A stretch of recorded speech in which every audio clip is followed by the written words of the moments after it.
Assalamualaikum warahmatullahi wabarakatuh. Dulur-dulur sadayana sing pamugia sarehat sareng aya dina panangtayungana Gusti Allah Subhanahu wa ta'ala. Amin.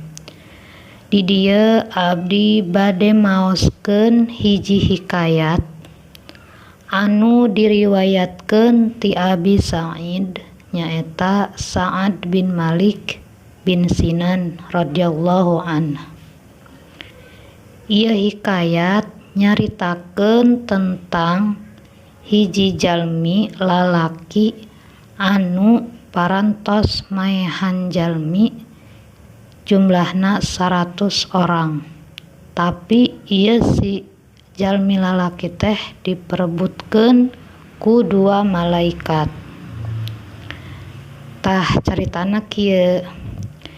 Di umat zaman baheula aya hiji jalmi nyaeta lalaki anu dosana ageung, dosana seueur. Nyaeta manehna teh tos maehan 88 jalmi. Saparantosna kitu eta si jalmi teh nanyakeun ka hiji jalmi, nanyakeun ka batur, nanyana kieu, saha di dieu jalmi anu pangpinterna? Terus dituduhkeun ku batur teh dituduhkeunna ka pendeta. Terus we eta si jalmi teh ngadatangan ka si pendeta, nanya ka si eta pendeta, cek si lalaki teh kuring geus maehan jalma 88 orang. Naha dosa abdi bisa ditobatan? Kumaha jawabna si eta pendeta? Cek si eta pendeta, henteu bisa. Tanpa pikir panjang deui si eta pendeta bleus be dipaehan ku si eta lalaki teh. Jadi si eta lalaki teh jangkep tos maehan jalma 100 orang. Terus manehna encan ngerasa puas, nanyakeun deui ka batur, saha di dieu jalmi anu pangpinterna? Dituduhkeun ku batur teh dituduhkeunna ka hiji jalmi alim. Gancangna si eta lalaki langsung datang ka jalma alim teh bari naroskeun, kuring teh geus maehan jalmi 100 orang. Naha dosa abdi bisa ditobatan? Kumaha jawabna si jalmi alim? Cek si jalmi alim teh bisa. Henteu aya anu bisa ngahalangan antara tobat jeung manehna. Cek si jalmi alim deui, cik geura anjeun ka ditu indit tu di ditu loba jalmi anu keur ibadah ka Allah. Pek maneh ibadah jeung tobat babarengan di ditu. Mun bisa mah ulah balik deui ka lembur anjeun. Tanpa pikir panjang, eta si lalaki teh leos we manehna indit ka ditu anu dituduhkeun ku si jalmi alim teh. Gancang carita di satengahing perjalanan si jalmi lalaki anu tos maehan 100 jalmi teh kadatangan ajal maut.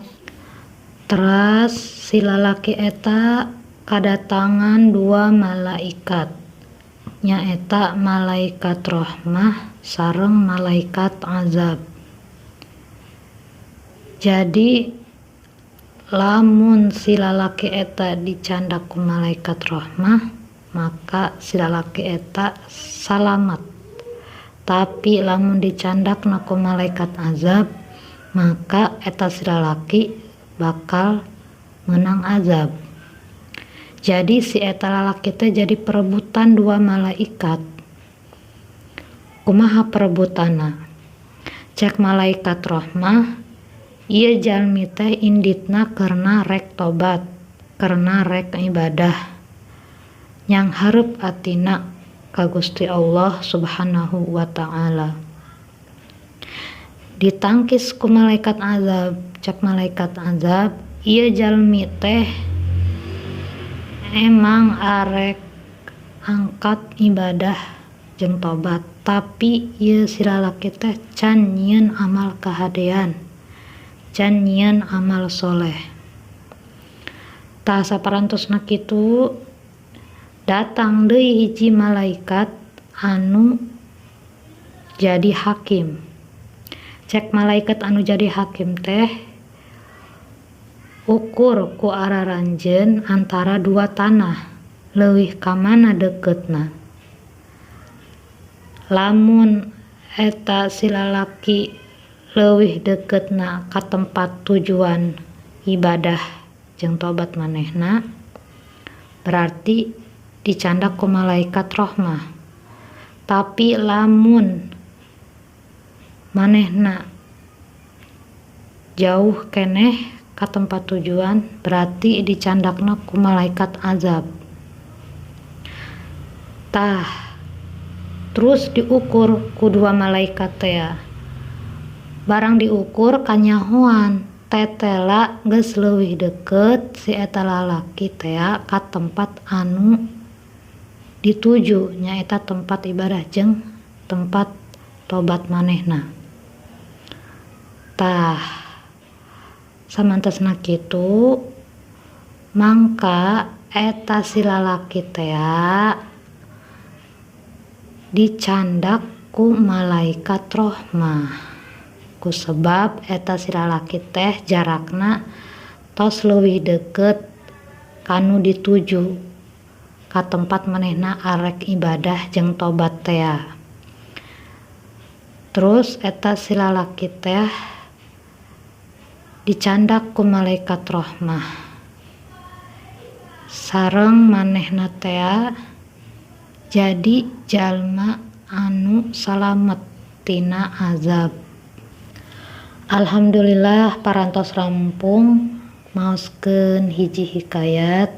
Pamugia ieu hikayat tadi anu diaoskeun teh aya manfaatna sareng urang sadayana kenging nyandak hikmahna. Wallahu a'lam bishawab. Wassalamualaikum warahmatullahi wabarakatuh.